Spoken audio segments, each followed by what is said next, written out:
Hey y'all, welcome back to my channel.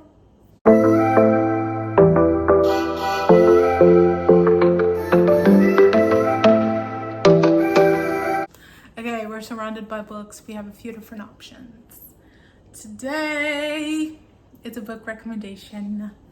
I'm excited. So, we're doing mafia romance with the exception of this book. It's a dark romantic suspense, like motorcycle club vibe.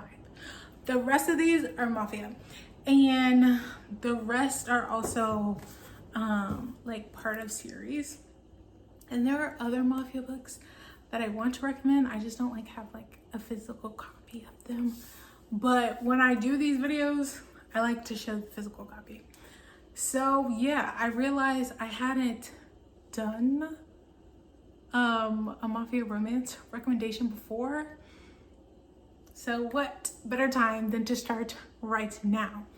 I'm trying to decide where we're going to jump in. I think we'll start with this one. Oh, as always, 4 books. Give you a little rundown of what's happening and keep it pushing.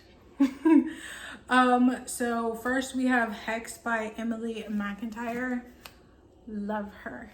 So this is part of a series. This is the series. Okay, it's the Never After series, but they're all dark romance fantasy retellings. This one, if you couldn't tell, is The Little Mermaid, but instead of rooting for Ariel, we're rooting for Ursula. But this is also a mafia vibe going on. And with all the books in the series, you don't have to read them in order because they all focus on a different fairy tale and they don't cross paths at all. So you can read them out of order. I have read all of them, and Hexed is in my top 3 of favorites. Hooked and Scarred are the other 2. So this is what we're starting with. He's the prince of La Casa Nostra. She's the witch who steals his heart. Vanessa Anderson has never been good. She wasn't good enough for her parents, and she isn't good enough for the gangster uncle who took her in after they died. But she's cunning, beautiful, dutiful to her uncle's demands, and she doesn't have time for a moral compass. Anyway, when her runaway cousin returns to their coastal southern town, she brings a man with her.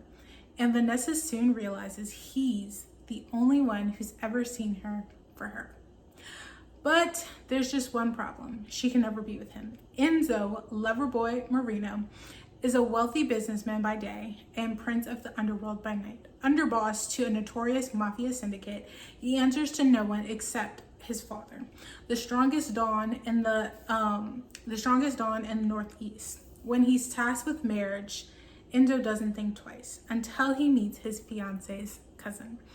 Vanessa is everything he never knew he wanted, bewitching him with her sultry voice and supple curves. But Enzo learned long ago that for a man like him, life is better without the things you want. When plans unravel and temptation sings its siren song, they'll both have to choose what's more important, duty to their families or a forbidden love that was never supposed to be. And also, if you don't know mafia terms, La Casa Nostra is head up there. I obviously want to say it's real, but to what extent in the book world, I don't know how accurate everything is. But the Don is like the head honcho. Everyone listens to him. And then you have like, you know, second in command, you have underbosses. I'm blanking on some other words, but it's essentially like the hitmen, but they're called something else. It is explained in the book, but that's kind of like a brief little overview of some of the stuff that was mentioned on the back. Also, there is no cheating. Put that out there because I know what you're thinking. But I promise you, you're not even going to like Ariel's character in this book. Hated her. We did not like her. We support Vanessa. So it talks about a witchy element, but it's not witchy to what you're thinking of, like sorcery type vibes. So it's set in the modern world, but you know, with a twist of the Little Mermaid. Vanessa is our main character. Essentially, no one in her family really respects her. She has some type of relationship with her uncle. But even then, I feel like the respect isn't there. He just knows that she will get things done, whereas his daughter, she's not cut out for that. So he has Vanessa. Vanessa does have a friend, and we're not gonna name names, but that's kind of like her other person she can confide in. She's really just on her own. Until Loverboy comes along, Enzo. They have a past, which, when that was revealed, chef's kiss. But I already knew. I was picking up what they were putting down. They have a past. But obviously, her cousin ends up being with Enzo. Enzo's really only with her because his father's like, you have to get married. And he's like, I'm going to do my job, you know, marriage of convenience. That is a thing. So he doesn't really have strong feelings for Vanessa's cousin. Like, he's just doing his job, essentially. And when he meets Vanessa, there's something right off the bat. He feels like he's known her, like met her before, but he can't put his finger on it. He has more of a connection with Vanessa than he does with his fiance, but at the same time, it's obviously awkward because he's with her cousin, and usually in the mafia books, they don't really go against people because it causes a lot of commotion, a lot of drama. But they are planning the wedding and they're trying to further things in the crime syndicate vibe and all of that. So Vanessa ends up having to be in close quarters with Enzo more than she would like. And because of that, they start to, you know, talk about things outside of the mafia and realize they have some things in common, that they actually get along. And he's starting to see different sides of Vanessa that he didn't know because his fiance is saying one thing about her. So he kind of prejudged her based on what he heard. Little did he know, he didn't even have the full story. It's so good. It's so juicy. She's a thick babe. But I promise you're going to be hooked. No pun intended with the little fish in the sea. But you're going to be hooked with this book and you're going to read it so fast, so fast. It's so good. All of your questions will get answered because there's a lot that happens in this book. All is revealed. It's a nice standalone, wrapped up together, and so good. With the Little Mermaid twist, I'm telling you, you keep your eyes peeled for some people because some people are not what they seem to be. But I absolutely love this one. It's one of my favorite books in the Never After series. It's just so good. It's so good. And for it to also be a mafia romance, yeah, sign me up for that. Big boy. But we love to see it. Okay. Then we're gonna go to this one, Ruthless Creatures by J.T. Geissinger. I don't know if I said that right. This is book 1 in a series. All the books are out. They all just like got republished. These are the other ones. I've read books 1 and 2. I still have to read 3 and 4. But out of the first 2, book 1 is my favorite so far. And they're all mafia books. They're interconnected standalones, so technically you could read them without reading a previous book, but for optimal reading experience, just read them in order. Just saying. Okay. 5 years ago, my fiance disappeared. He left me with a wedding dress I'd never wear, left me with the kind of scars that can't be healed. The man I built my future on vanished like a ghost. All that remained was my broken heart and a million unanswered questions, until a mysterious stranger arrives in town. Tall, dark, and dangerous.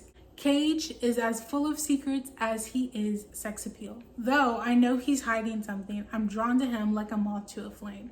He crackles between us with every look, desire flares into passion, and I fall hard, helpless to resist.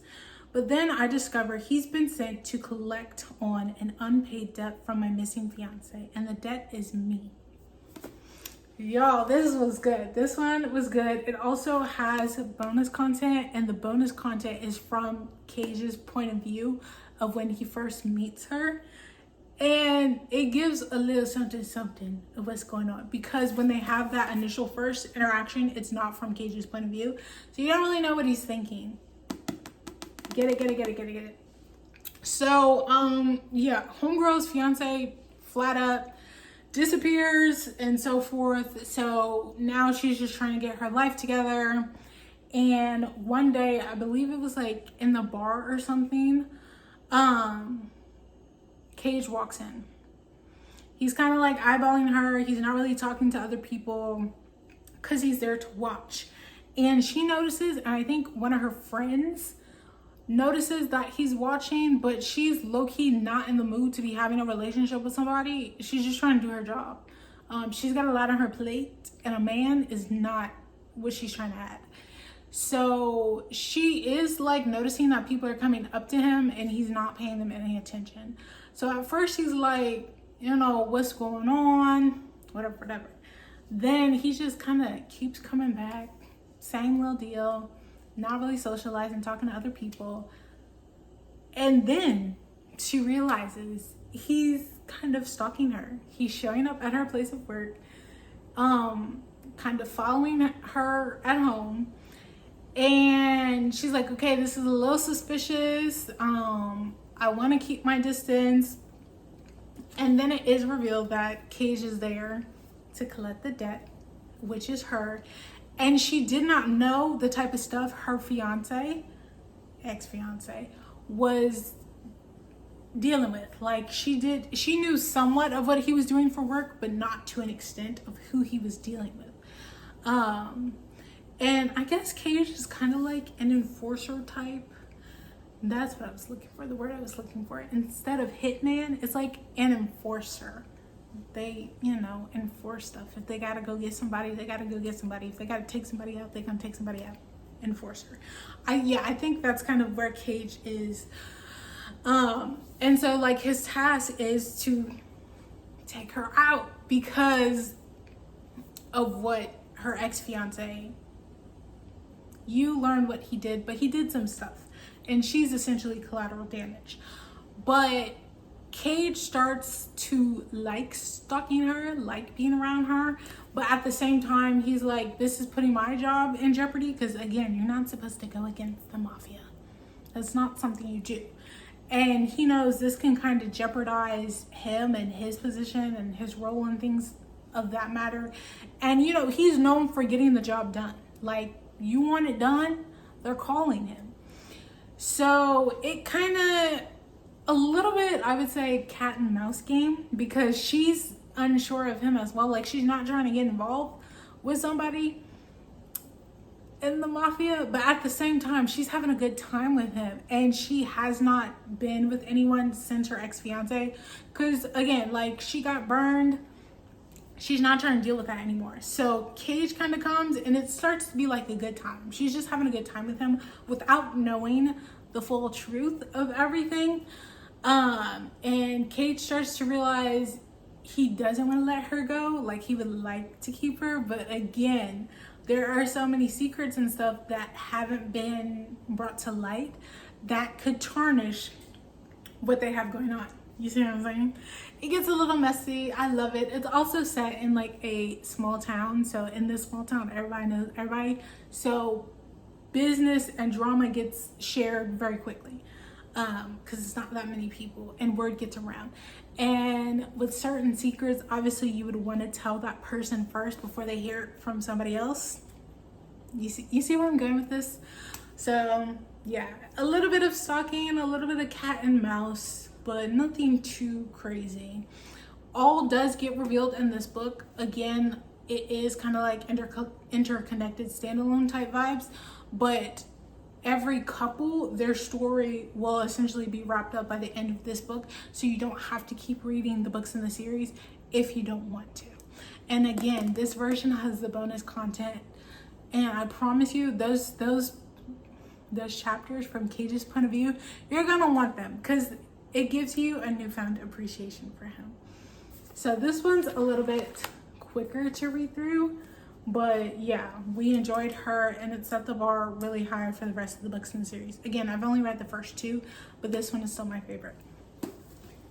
We are going to continue with Mafia because remember I said one of them is not. This is The Sweetest, Oblivion by Danielle. This is part of the Maid series. Again, this is another interconnected standalone series where the couple, their story will come to a conclusion in this book, but like you could get glimpses of them in other books. And right now it has 3 books out. There is a 4th book that has been announced, but it has no date of when it's coming out. So, and there is also supposed to be a spin-off series coming from this. I don't know when that's coming out either. But right now there's 3 books out. I have read all 3 of them. This one is my favorite out of the 3 so far. Nicknamed Sweet Ably for her docile nature, Elena smiles on cue and has a charming response for everything. She's the favorite daughter, the perfect mafia princess, or was. Now all she can see in the mirror's reflection is blood staining her hands like crimson paint. They say the first impressions are everything. In the murky waters of New York's underworld, Elena's sister is arranged to marry Nicholas Russo, a made man. A boss, a cheat, even measured against mafia standards. His reputation stretches far and wide and is darker than his black suits and ties. After his and Elena's first encounter ends with an accidental glare on her past, she realizes he's just as rude as he is handsome. She doesn't like the man or anything he stands for, though that doesn't stop her heart from pattering like rain against glass when he's near, nor the shiver that goes down her spine at the sound of his voice. And he's always near, telling her what to do, making her feel hotter than any future brother-in-law should. Elena may be the sweetest Ably on the outside, but she's beginning to learn she has a taste for the darkness, for rough hands, cigarettes, and whiskey-colored eyes. Having already escaped one scandal, however, she can hardly afford to be swept up in another. Besides, even if he were hers, everyone knows you don't fall in love with a made man. So I don't know the specifics of exactly what a made man is, but I know sometimes when it comes to mafia, you reach a certain age and then you can become a made man, and then I think it's like harder for you to get out if you're a made man. Out of that, a made man means like you went through the training and stuff required, I guess. Like you can be a made man and still be like the Don of the mafia, and like you could be a made man and still be an enforcer, if that makes sense. I don't know, but yeah, I think that's kind of what it is. And I want to say all of the men in the series are made men. And then there's something else potentially. But yeah. So also, again, is the brother-in-law, there is no cheating. Stuff is revealed. It is okay to root for them to be together. Because I promise you, Elena's sister isn't really for things. So Elena and her sister are both, known as mafia princesses because their father kind of like is high up in the mafia, has the connections. So they were raised essentially to be, the ideal mafia woman. She's not really asking questions. She's in the kitchen if needed. She's helping get stuff done, that type of stuff. So that's how they were raised. And to the naked eye, essentially, she just looks like a sweet, wholesome girl, and no one questions it. So in the mafia world, that translates as well. Like, she is known out of the sisters, she's known as the sweet one, the docile one. Everyone thinks she's a perfect angel type vibe. But my man Nicholas brings out the little devil in her. And on one hand, she's never felt anything other than being, like a sweet, docile, not nobody, but like just doing what she's told.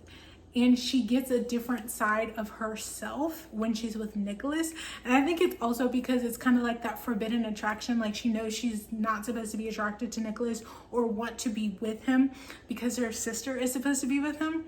But you know, there's always something about a forbidden romance that gets it done.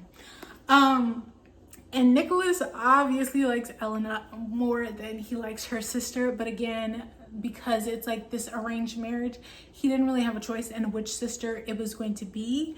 He was just told, you know, things worked out to where it was going to be Elena's sister. But also with them being engaged, Nicholas is now going to be around Elena more. Again, because we're planning another wedding, that's a lot involved.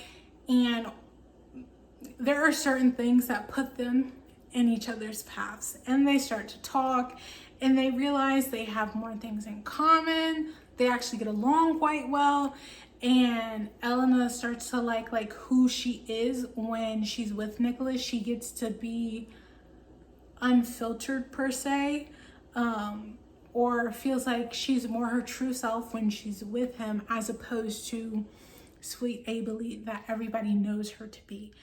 And Nicholas also likes that he is the one that gets to see this side of her, like that not everyone gets to see. He feels honored that he's the one that brings out this side of her too. And obviously there's the temptation there, but again, you're supposed to do your duty and have this arranged marriage. There's also a lot of secrets that are happening that will get brought to light. And there's some drama, a little bit of mix here and there. But I promise y'all, this is the one. It's like semi-thick, but not too much. Again, a quick read. And to me, the best one out the series. Like, you're going to enjoy it. It's the forbidden romance. I promise you. It's the forbidden romance. It's going to make you want to keep reading so you know what's happening. It's Chef's Kiss. Okay? Chef's Kiss, people. And our last book that we're gonna recommend, that is the dark suspense, kind of like motorcycle club vibe, is Say It's Forever by A.L. Jackson. This is part of a series, Interconnected Standalone. This is actually book 2. I've read book 1 and book 2.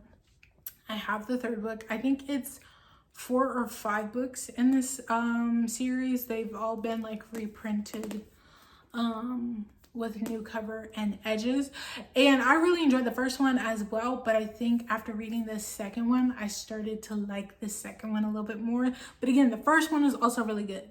So I've only read the first 2 in the series. They're both bangers. Usually when I recommend a series, I'm kind of recommending the entire series, but again, do with that what you will. This one, you get the best experience if you read them in order, because characters from the previous books will appear in the other books. It's not like super confusing if you don't, but it just makes more sense and it's better overall if you read them in order. But this is an interconnected standalone series. A close proximity single-parent romance from New York Times bestselling author A.L. Jackson about a woman on the run and a man who will do anything to save her. Judd Lawson found her stranded in the rain, broken down in a deserted neighborhood by her piece of crap car. Salem wasn't looking for a hero. Definitely not one who looks like him, an obscenely hot mountain of a man who screams danger. But she had little choice other than to climb on to the back of his bike. One look at Salem Aguilera, and he was hooked. She was devastation wrapped in a black seductive bow, a knockout, a dream. Turns out she needed a job, and he needed the help. Now he has a vixen strutting around his shop, and he's itching to take what he can't have. Neither of them can ignore the burning attraction. The fire between them leads to a kiss and eventually into his bed. Now Judd is wanting the one thing a monster like him never thought he could have again. Only Salem has a secret too. She's been running for years, and her past just caught up to them. I love a good dark suspense romance when it's done well, and I feel like A.L. Jackson does a really good job of that, especially with both of the books, because all of the books in the series are following that dark suspense. They all take place in the same small town, but it has that biker vibe going to it as well. She does it so well. It's the perfect mix of mystery, drama, secrets, and romance wrapped up in a bow. So as said, Salem is, you know, running from some things. She had some stuff happen in the past and she's trying to start anew. She has her daughter. She just wants to settle down. She's in a small town. She's hoping for the best. And she's also not looking for a relationship. You know, she's just trying to take care of her child, provide for them, and that's it. But she stumbles across Judd. Oh, Judd.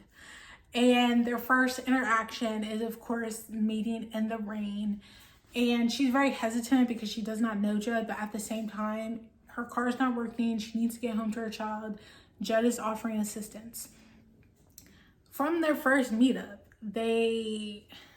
you can kind of tell there's some tension there, but at the same time, we did just meet each other, so we don't really know too much of what's gonna happen. Immediately, Judd's kind of like, I've never seen you like here, like kind of who are you? What's the vibes? Then Judd finds out she needs a job.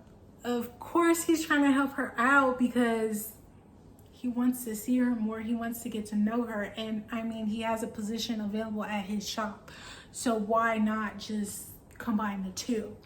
So now Judd and Salem are in close proximity to each other more often than either of them initially thought they would, because now they're working at the same place.